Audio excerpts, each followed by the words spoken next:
Hi, and I'm Nurit from Pnimit, and I'm privileged to talk to you about a certain pages, kind of zoom in to what we've heard about all day, and what his clinical course went like. And so a little bit about the patient. He was a 74-year-old male and with stage 4 diffuse large B cell lymphoma. And his lymphoma started out in the testicles, and he had some retroperitoneal lymph involved. And he was treated with quite a few lines of treatment, including and specifically a bispecific antibody targeting both CD3 cells and CD20, which really caused a combined immunodeficiency of both T cell and B cell origin. He also received an anti-CD79. And right before that summer, on January 24th, he received high-dose methotrexate treatment as prevention for CNS lymphoma because of his disease were highly susceptible to include CNS involvement. So we don't have the exact counts of immunoglobulins right after the treatment. The last treatment was on January. But even before that, we did see that his immunoglobulin counts were pretty low. And based on his treatments, we believe that it was even lower when he came to our department. Other history he had is hypertension, BPH, and an important thing for us was that he had recurrent respiratory infections, and that's why we already knew him from before. We previously saw him with a pretty bad respiratory infection, and that we also thought that he had pneumonitis and he received high-dose steroids. So we already knew him pretty well and is immune compromised. So we first came into our department on June 30, and just like we just heard, with quite a lot of patients coming in around those times with West Nile virus, it started to be in our mindset, but it was the real beginning. So we didn't go straight to that right away.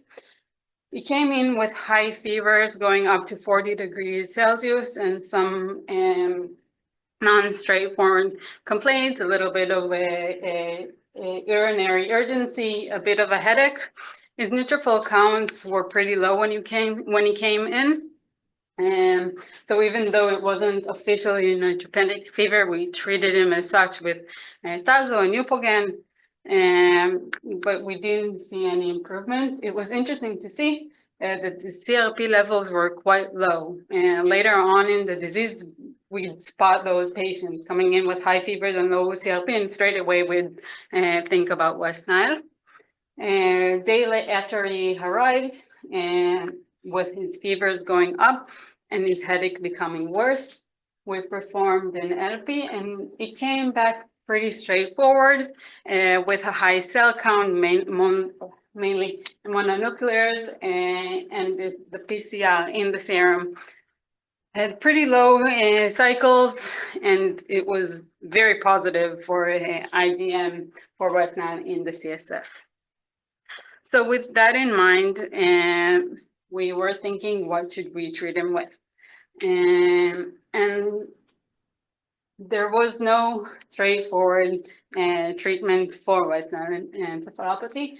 But we do know from the literature that people with immune deficiencies can gain from IVIG.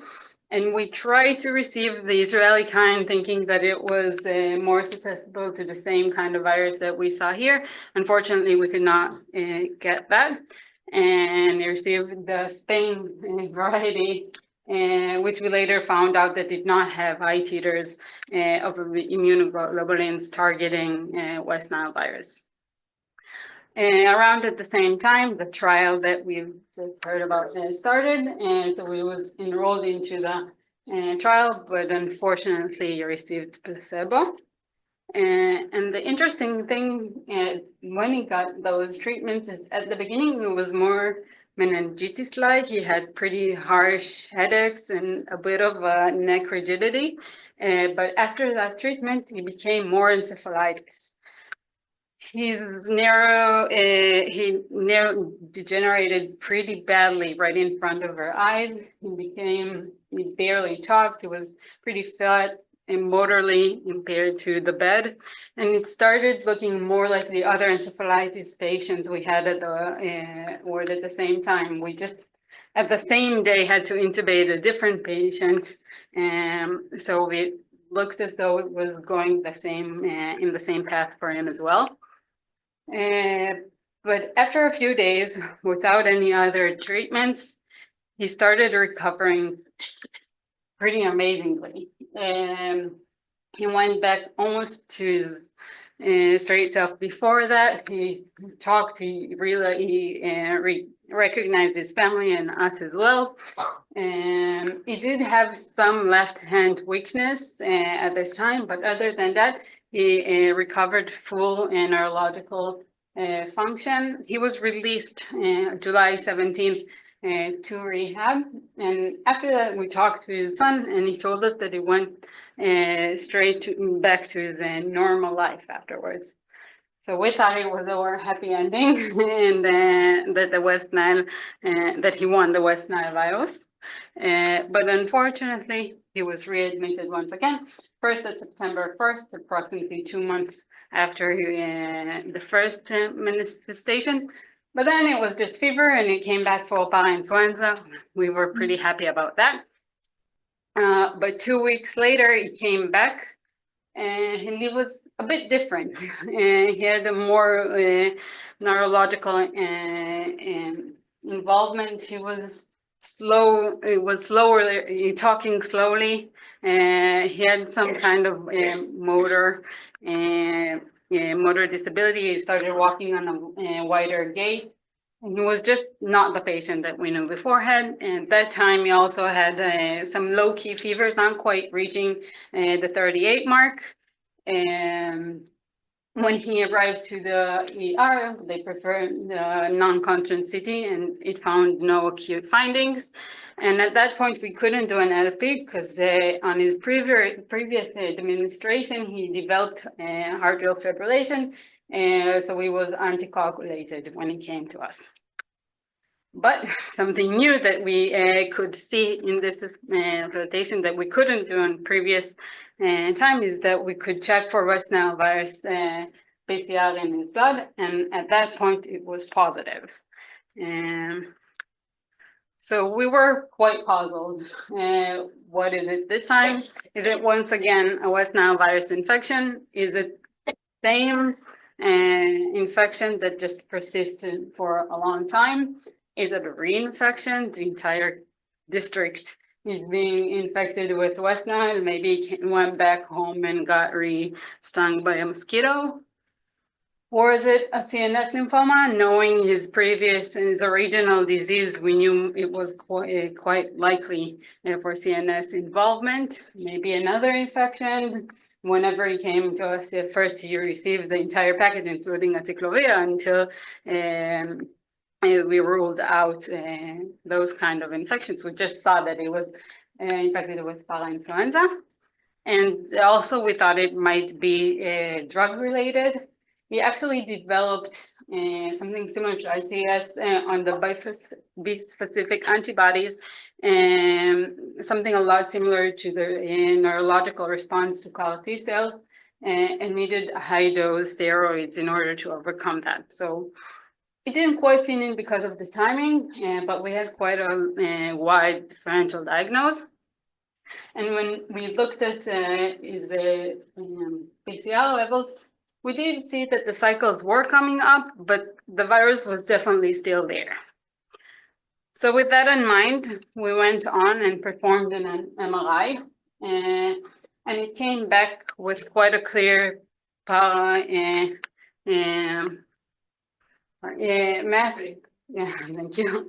And that our neuroradiologist interpreted by saying that this is most likely lymphoma, but we cannot rule out some sort of encephalitis, West Nile virus, or other kind. And with that in mind, and just to talk about the MI, and when we look at it in the literature, usually what we see for West Nile virus infection is hyperintensity in the deep brain structures. But when we look at the literature, we don't know if this image comes from the actual virus itself or from the immune response. So knowing that he's immunocompromised, we weren't sure that not seeing that image means that he necessarily does not have the encephalitis. But with that legend in mind, it was enough for us and for his hemato-oncologist to believe that we do need to treat the lymphoma. And so we started him on high-dose steroids IV. At that time, we were very puzzled because it was clear to us that if it is lymphoma, that he needs some more intense treatment. But we knew that he was infected with West Nile. So throughout this entire time, we were scared to give him further treatment because we were afraid that to deepen his immunocompromise would make his infection worse.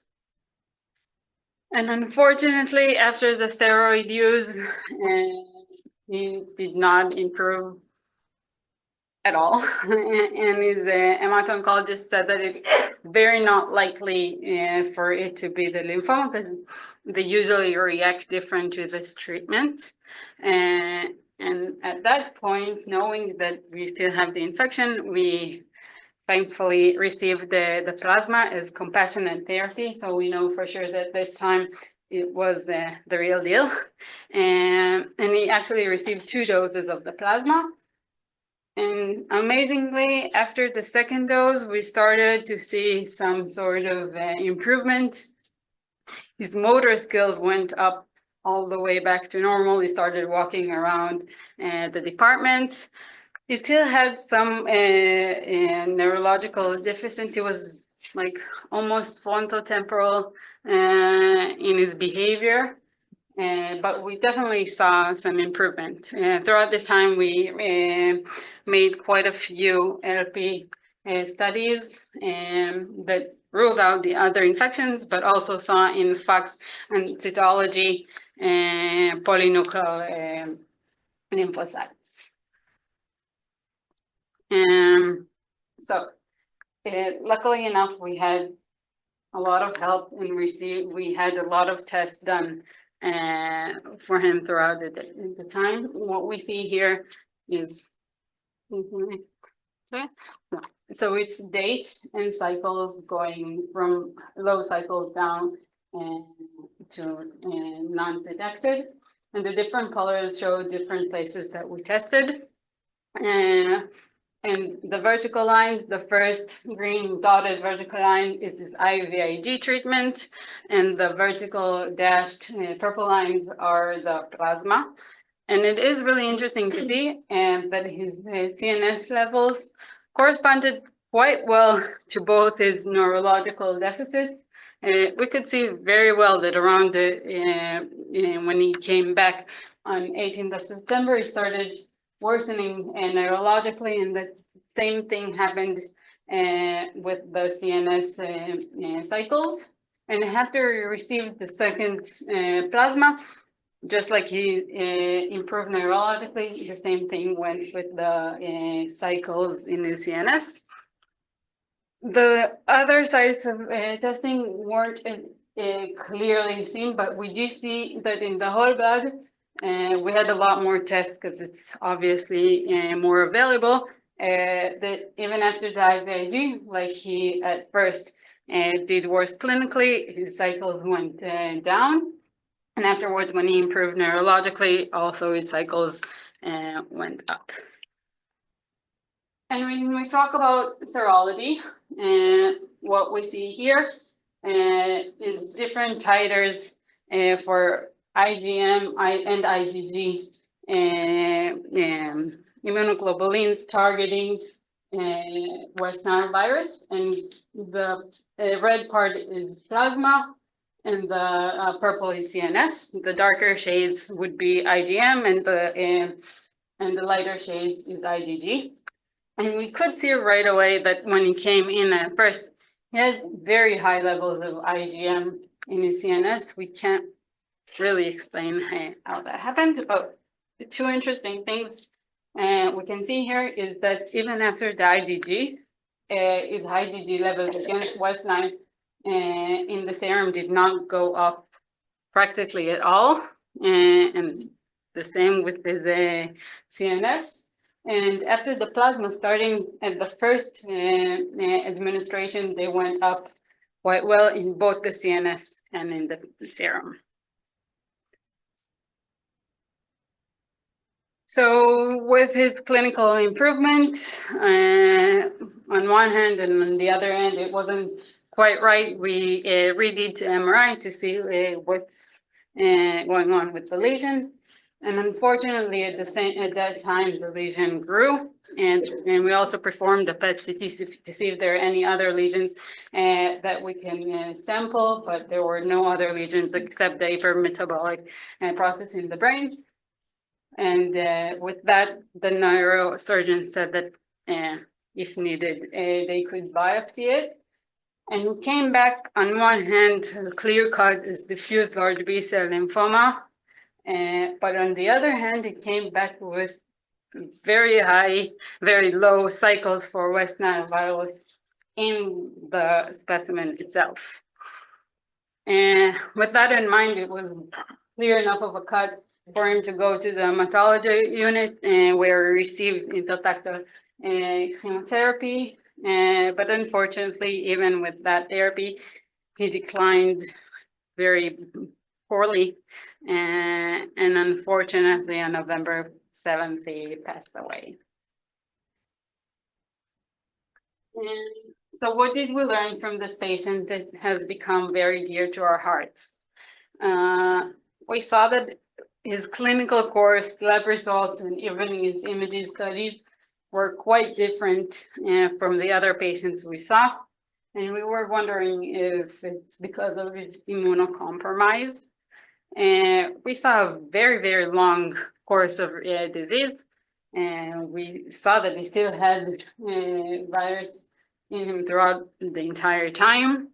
And we could see straight away that the plasma affected the titers in both the CSF and the plasma. But we have to remember that currently we don't have any straightforward treatment for any West Nile virus patients, and definitely not immunocompromised patients. Thank you.